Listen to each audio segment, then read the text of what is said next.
आदर्श कांवरिया संघ कच्चा का जत्था देवघर के लिए रवाना। सारण जिला के अमनौर प्रखंड के आदर्श कांवरिया संघ कच्चा चौक का जत्था मां खरहुलिया के दरबार में माथा टेकने के बाद गुरुवार को बाबा की नगरी देवघर के लिए रवाना हो गए।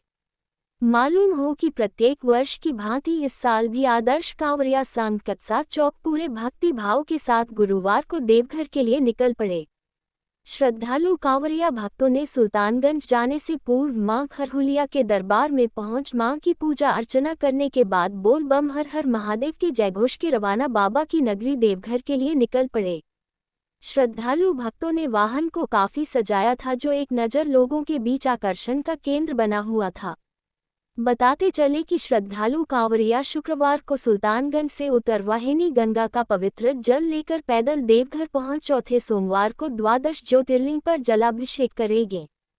तत्पश्चात वासुकीनाथ में जलाभिषेक करने बाद अन्य तीर्थ स्थलों पर जाकर पूजा पाठ करेंगे। कांवरियों के जत्था में पत्रकार राजेश उपाध्याय, मुकेश कुमार, बिहारी राय, धनंजय कुमार, कातिब लालू यादव, शैलेश कुमार सिंह आदि शामिल हैं। लेटेस्ट न्यूज के लिए भेल्दी से मृत्युंजय तिवारी की रिपोर्ट। आदर्श कांवड़िया संघ कच्चा चौक के बैनर तले आज कांवड़ियों का जत्था देवघर रवाना होने के पूर्व मां खरहुलिया स्थान पर पूजा अर्चना करने के बाद हम लोग सुल्तानगंज के लिए रवाना होंगे। आइए जैसा कि हम आपको दिखा दें